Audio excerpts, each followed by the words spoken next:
सेठ विद्या मंदिर English high school CBSE Vasai. मैं सुनील कुमार त्रिपाठी। प्रिय छात्रों, आज हम विषय हिंदी पाठ 10 संधि के अंतर्गत भाग 1 का अध्ययन और अध्यापन करने चल रहे हैं। तो बच्चों, हम संधि के बारे में पहले समझने का प्रयास करते हैं कि संधि किसे कहते हैं। जब दो ध्वनियाँ निकट होने पर आपस में मिल जाती हैं और एक नया रूप धारण कर लेती हैं, तब संधि मानी जाती है, अर्थात तब उसे संधि कहते हैं।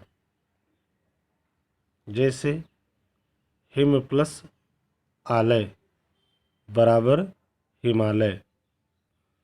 तो हिम के माँ में जो ह्रस्व आ है और आलय का जो दीर्घ आ है, ये दोनों मिल करके दीर्घ आ हुआ, इसलिए यह बना हिमालय। आगे देखते हैं संधि विच्छेद किसे कहते हैं। दो ध्वनियों के मेल को तो संधि कहा जाता है। इसके विपरीत यदि किसी शब्द की ध्वनियों को अलग अलग करके संधि से पहले वाली स्थिति में रख दिया जाए तो वह संधि विच्छेद कहलाता है। विच्छेद शब्द का अर्थ ही है अलग अलग करना।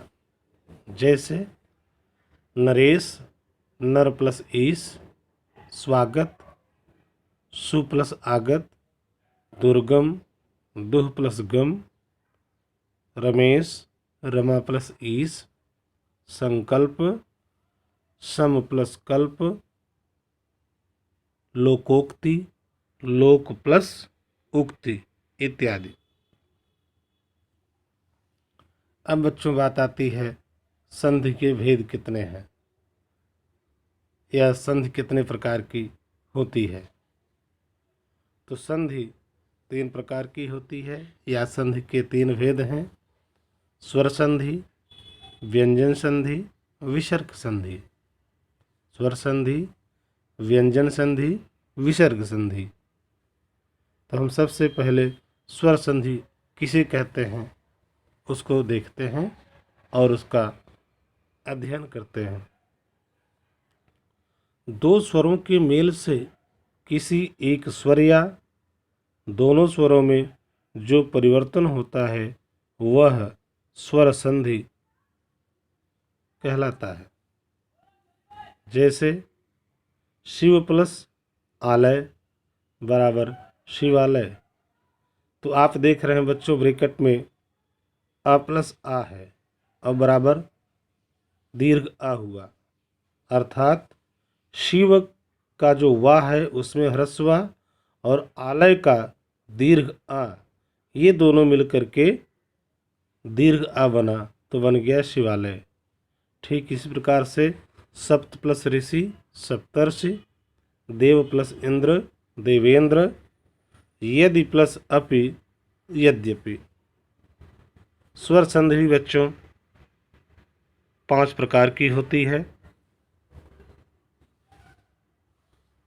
दीर्घ संधि, गुण संधि, वृद्धि संधि, यण संधि, अयादि संधि। तो आइए हम सबसे पहले दीर्घ संधि को देखते हैं। जब ह्रस्व या दीर्घ आ ई उ स्वरों के बाद क्रमशः ह्रस्व या दीर्घ आ ई उ स्वर आते हैं तो वह परस्पर मिलकर दीर्घ स्वर आ ई उ में बदल जाते हैं। इस तरह की संधि को दीर्घ संधि कहते हैं। आइए हम देखते हैं। आ अथवा आ बराबर आ कहने का तात्पर्य यह हुआ कि ह्रस्व प्लस ह्रस्व बराबर दीर्घ आ। आइए देखते हैं एग्जाम्पल उदाहरण। चर प्लस अचर चराचर, मत प्लस अनुसार मतानुसार, योग प्लस अभ्यास योगाभ्यास, परम प्लस अर्थ परमार्थ। अब ह्रस्वा प्लस दीर्घया बराबर दीर्घया होता है। जैसे शिव प्लस आलय शिवालय, परम प्लस आनंद परमानंद, पुस्तक प्लस आलय पुस्तकालय, धर्म प्लस आत्मा धर्मात्मा। अब आइए देखते हैं अगला नियम। आ प्लस अ बराबर आ, अर्थात दीर्घ आ प्लस ह्रस्व आ बराबर दीर्घ आ होता है। देखें, विद्या प्लस अर्थी विद्यार्थी, सीमा प्लस अंत सीमांत, रेखा प्लस अंकित रेखांकित, यथा प्लस अर्थ यथार्थ। अगला नियम, दीर्घ आ प्लस दीर्घ आ बराबर दीर्घ आ होता है। जैसे महा प्लस आत्मा महात्मा, विद्या प्लस आलय विद्यालय, दया प्लस आनंद दयानंद, महा प्लस आशय महाशय। अब ह्रस्व ई अथवा दीर्घी बराबर ई बड़ी दीर्घी, ह्रस्वी प्लस ह्रस्वी बराबर दीर्घी होता है। रवि प्लस इंद्र रवींद्र, हरि प्लस इच्छा हरीक्षा, कवि प्लस इंद्र कवींद्र, अभि प्लस इष्ट अभीष्ट। अगला नियम, ह्रस्वी प्लस दीर्घी बराबर दीर्घ ई होता है। जैसे कपि प्लस ईस कपीस, हरि प्लस ईस हरीश, गिरि प्लस ईस गिरीश, मुनि प्लस ईस मुनीस। अब दीर्घ ई प्लस ह्रस्वी बराबर दीर्घ ई होता है। जैसे मही प्लस इंद्र महेंद्र, लक्ष्मी प्लस इच्छा लक्ष्मीच्छा, पत्नी प्लस इच्छा पत्नीक्षा, शची प्लस इंद्र शचीन्द्र। दीर्घ ई प्लस दीर्घ ई बराबर दीर्घ ई होता है।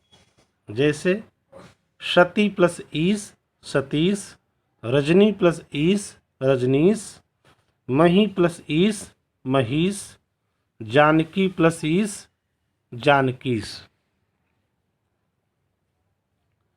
अगला देखें बच्चों, उ अथवा उ बराबर उ अथवा उ बराबर उ, तो ह्रस्व प्लस ह्रस्व बराबर दीर्घ उ होता है। जैसे भानु प्लस उदय भानुदय, लघु प्लस उत्तर लघुत्तर, गुरु प्लस उपदेश गुरुपदेश, सु प्लस उक्ति सूक्ति। अब ह्रस्व प्लस दीर्घ उ बराबर दीर्घ उ होता है। लघु प्लस उर्मी लघुर्मी, सिंधु प्लस ऊर्जा सिंधूर्जा, मधु प्लस ऊष्मा मधुष्मा, सिंधु प्लस उर्मी सिंधुर्मी। अगला, दीर्घ उ प्लस ह्रस्व उ बराबर दीर्घ उ होता है। जैसे वधु प्लस उत्सव वधूत्सव, भू प्लस उद्धार भूद्धार, वधु प्लस उल्लेख वधुल्लेख, भू प्लस उन्नति भून्नति। अब दीर्घ उ प्लस दीर्घ उ बराबर दीर्घ उ होता है। वधु प्लस उर्मी वधूर्मी, भू प्लस ऊर्जा भूर्जा, भू प्लस ऊर्जा भूर्जा, भू प्लस ऊर्ध्व भूर्ध्व, वधु प्लस ऊर्जा वधूर्जा। आगे देखें।